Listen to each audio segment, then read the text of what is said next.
Hey, it's Dean here again with my sci-fi roguelike, and also with me I have Jim. Hey. He helped me create a new feature, and he's actually going to be playing the game today, so we kind of have a new set of eyes in the game. And I mean, I've seen the game before, so I'm not that new of the set.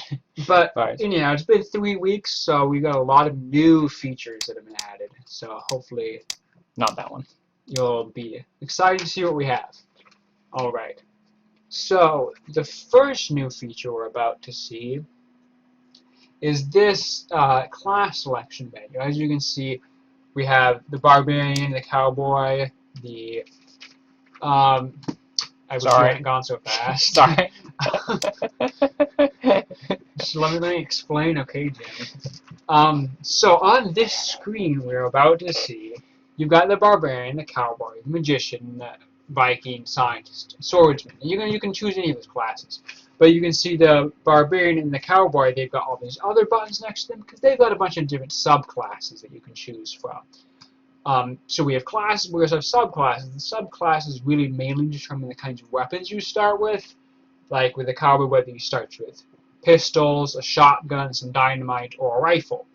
And other classes are going to have subclasses, but this is all we have so far. So this is also important for generated enemies, so that some cowboys might throw dynamite, and some barbarians might rely more on their bazooka. Well, they're not all going to be enemies. They're NPCs. NPCs. They may or may not like you. That's a good point. Anyhow, I'm going to be a bazooker. Bazooker. Because they're really good. I think they're really cheap. So other on your notes, I gave the Vikings helmets. I just feel like head protections is a somewhat important thing.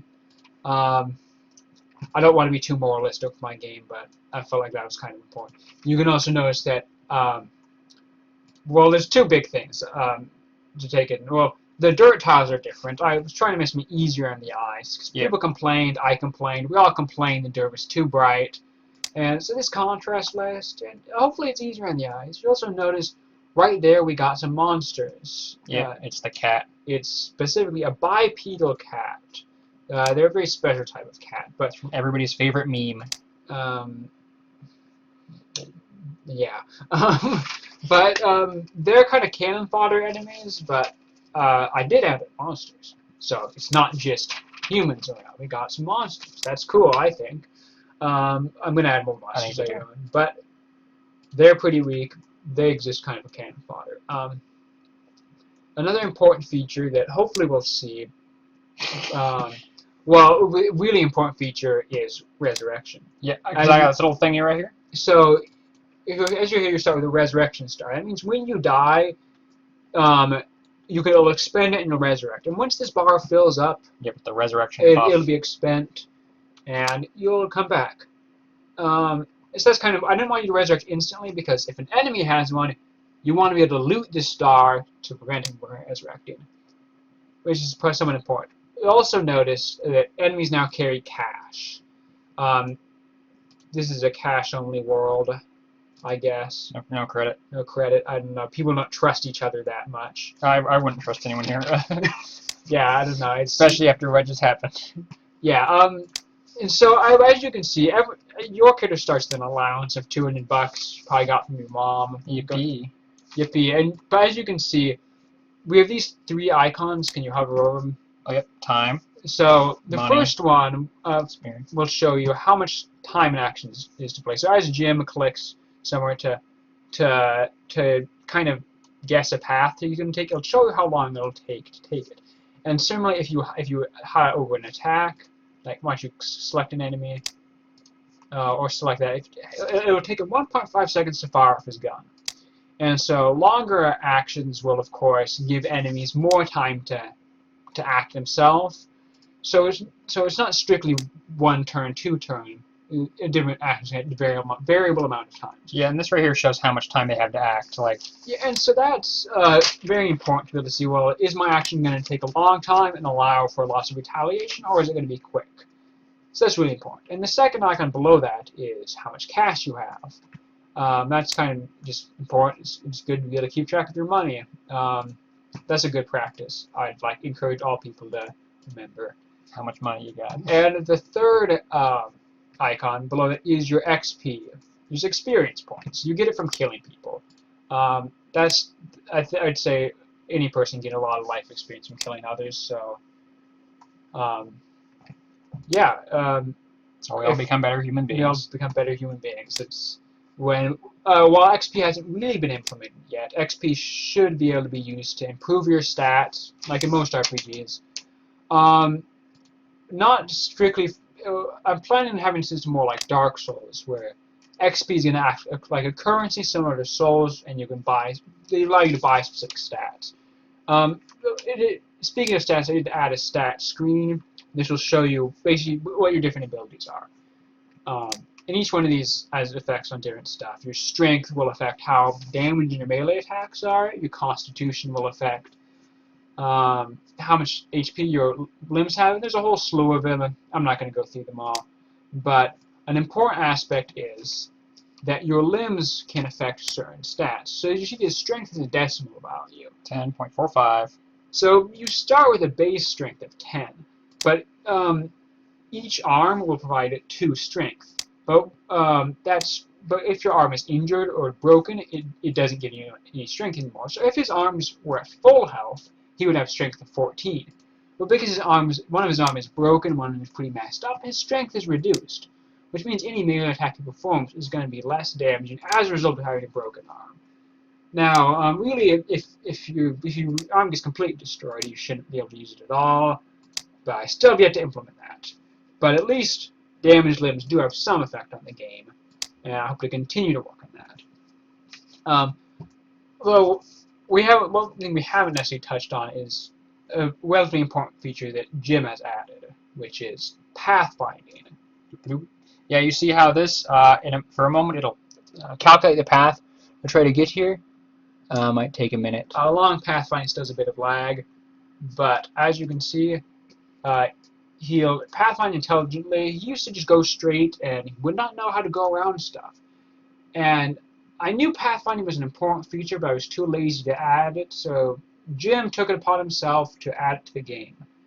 And I'm really happy with it. It obviously allows your character to navigate the world better, but it's also very important for enemies. Enemies won't get stuck. Pathfind makes them more intelligent. And another feature Jim just showed off is jumping. As you can see, that button down there with the flying guy, if clicking that will allow you to jump. And you can click on a certain space and move up in any direction, up, down, left, or right. And it costs quite a bit of stamina, but it allows you to overcome more terrain. But even more importantly, it can allow you to run away quickly. As if your character isn't really bad at jumping. Because obviously running away is a very important mechanic in this game with how scary the world is, you know. I feel like everyone needs to learn to run away sometimes, you know. I mean, you can't always be strong, so you just got to take a leap and get away, even if that's off a cliff. And Just run. just run. There's also, if Jim can survive long, there's another kind of monster that's been added to the game. If you could track one down for us, Jim. All right. The real monster is humanity. Yeah, as you can see, they've done quite a number on this planet. So yeah, because enemies, I mean, NPCs now actually use explosive weapons. Even when they existed, they wouldn't use them.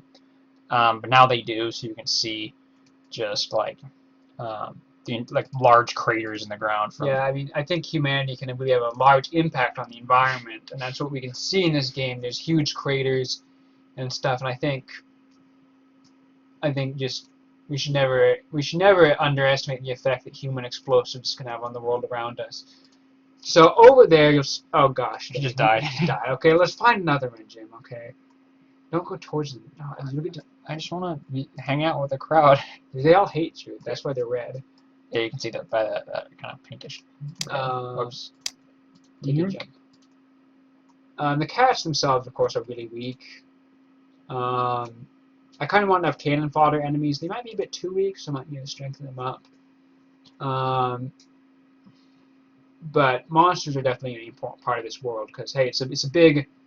The lore is this is a big, scary fancy world that humans have fled Earth from to go to here, because Earth got taken over by some genetically modified humans, so we had to run away here.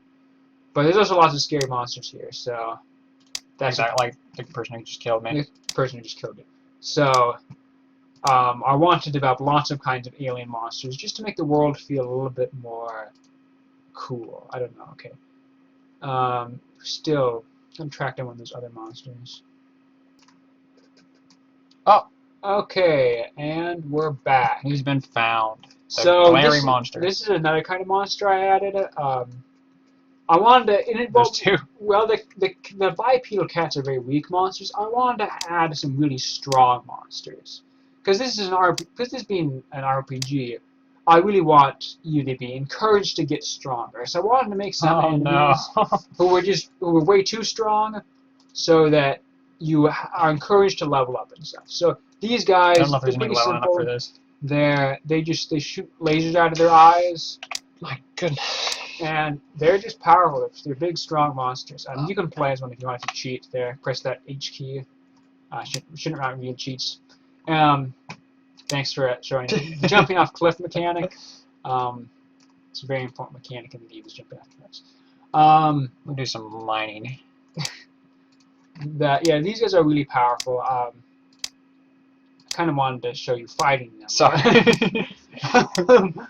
You can see that he's strong. Bam. You can see that he's strong. Yeah, he just shoots these lasers off. Also, you can see that. Oh, he takes stamina. You can also see the frame rate's way better here now that I'm far away from people.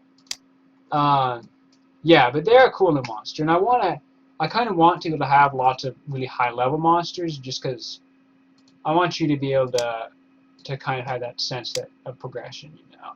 So, like, I can just cheat and become one, so I don't really need to progress. Okay, that's not gonna. That is a cheat, though. Okay, I'm gonna remove that key from. Can you not choose out of range?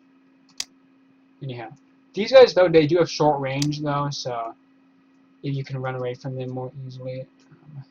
That's weird. I can't jump flash. Why don't you just I don't know. Why don't you just switch to someone else? And yeah. Okay, this isn't what I wanted. Sorry. You had me control it, so. Anyhow, that's kind of a good summary of what we've added so far. The stuff we want to add next to the game, in particular, I want to add structures and towns and stuff, so you're not just wandering out in this wilderness. So you maybe have houses, outposts, beds, and stuff. Maybe you'll start in a town instead of starting in the wilderness, so that you're not instantly surrounded by scary monsters. And so just making the world more complex and structures and stuff, I think would allow for a greater sense of progression. So you're not just left stuck in the wilderness the whole time. I also want so you can actually use XP to level up. I want you to have shops to use money. So obviously a lot of these features are only half implemented in that they're not really utilized in the game yet. So structures are a big thing. There's a lot of balancing that needs to be done. A lot of situations that feel a bit too fair and that's balanced. my guy. Sorry. And I also want to add gravity to the blocks so we don't have floating pillars. Like, hey, break one of these pillars, Jim. Okie dokie. No, but I'm going to break it lower, okay? Sorry. It's not in range anyway, because of verticality. So I don't want that to happen. I want those to fall down and crush them, like, right there. So that the world will feel more realistic. There's a long way to go when it comes to stuff like that. Apparently his laser beam does not rotate correctly when shot straight up.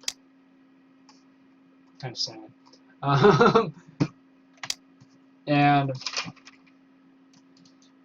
I kind of also want to give the game more of a feeling of a point. Why are we here? What is the lore? What are you doing here? Where is there to go? Why must we suffer? Why must we suffer?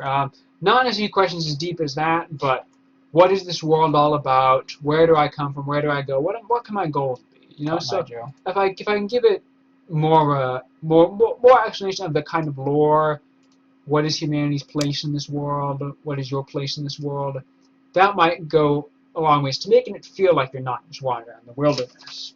The game, because that's really what the game is so far, but every game needs a point. I also want to add more character creation, so that you can actually type in a name. That might be fun. There's a lot of it's more features I want to add in regards to combat to make it deeper. Where you're not bleeding, so you can't use it. Wait. Mm. I got a wand. And hopefully, if the game continues to progress well, I might be able to have a playable demo soon, so that everyone who sees the game can play it. Everyone watching it. So I think that'd be fun. I think the game is in good progress. Might as well an axe. Did I get an axe? You can use anything. It doesn't really matter if you just have regular arms. I'm gonna get somebody with his axe now. Yep. So that's all items. Okay, Jim. You can cut to where I kill somebody with the axe. I'm gonna whack somebody with his axe. But I have a few questions for you, Dean. I guess I'll take him. So I mean, there's a lot of roguelikes out there. I mean, you say this is a roguelike, and I trust you when you say that. But independent roguelike games are like not like the new hot thing on the block. They kind of been around for a while. Like, why play this game? Like, why can't I? Or maybe I should just go play like Dungeons or Dreadmore, or like some other game. There's lots of games like this. Lots of good games like this. Lots of good roguelikes. Why play this one? I think what I really want to offer, in regards to, I think Sexually.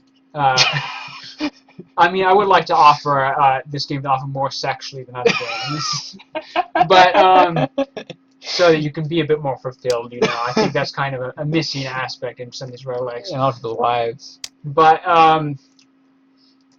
if this game can offer more sexual fulfillment to its players, I would consider that to be something I could do uniquely with this game. You think you can accomplish that? I mean, I don't mean to brag, but to make this game unique, I think it being an open world, and RPG. I mean, we have open world roguelikes like Minecraft, and we have roguelikes like Dungeons and Dreadmore that are more RPG based about progression. But I feel like for this one, I want to have more combat, less like Dungeons and Dreadmore, or like a lot of roguelikes. But I also want to have an open world. It's not going to be like Dungeons and Dreadmore or NetHack, where you just go down through the dungeon in just this linear progression. Because I want you to have this sense that you're on this big alien world. So that's why I want to have kind of this open world exploratory nature to it. But it's also a more combat oriented game than a lot of open world games. I mean, this game, the main appeal of this game is just killing people. I find that appealing. I do put a lot of effort into the combat system, so I think hopefully this game is unique by providing both an open world and a more complex combat system. So it's an open world game where you can kill people. Yeah, yep. I really feel we need more games like that. Oh, I don't mean to forget a flailer. Let me see. What's another question? Like, when I play this game, like later on, what are the goals gonna be? Like, is it just gonna be to do this? So that's kind of why I think one goal of the game is I want to have a lot of different planets to explore and go to. So because this planet isn't going to be the only one. There's going to be icy planets, jungle planets. Maybe you can even go off to Earth. So this is Moloch, the desert planet. It's kind of like Mars. It's got this red dirt and stuff, which is kind of why I stuck cowboys on it, because I kind of wanted to give it kind of that Cowboys on Mars. Cowboys on Mars. Well, it's kind of like, I don't know, like Wild West is always these red. I don't know where they set. I don't know, with all those rocks and stuff. Yeah, they're place where the rocks. I'm not good at geography. I forget. But you're going to be able to go to Earth. You can go to other planets. So part of the game is, okay, can you get stronger so you can go to planets that have scarier monsters? Can you get more money so you can afford a spaceship? Can you maybe there are these warlords who are off in space who you want to kill off so that you can, I don't know, become king or something. Maybe, but who can say?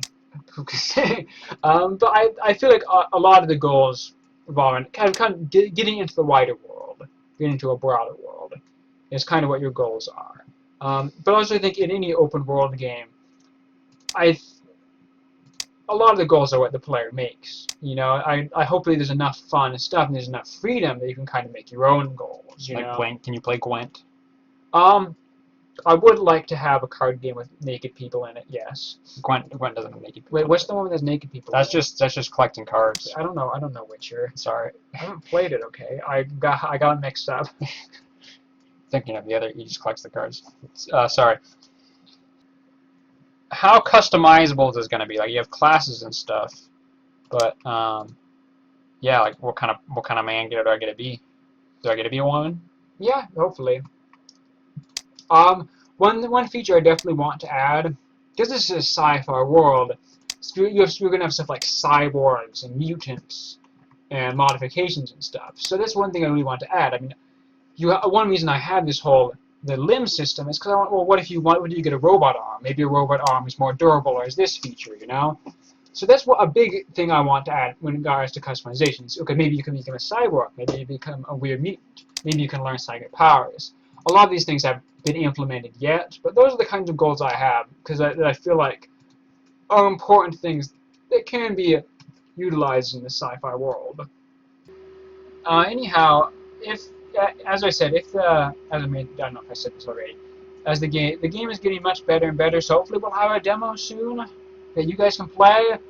Hopefully the game will become incredibly popular and make millions of dollars.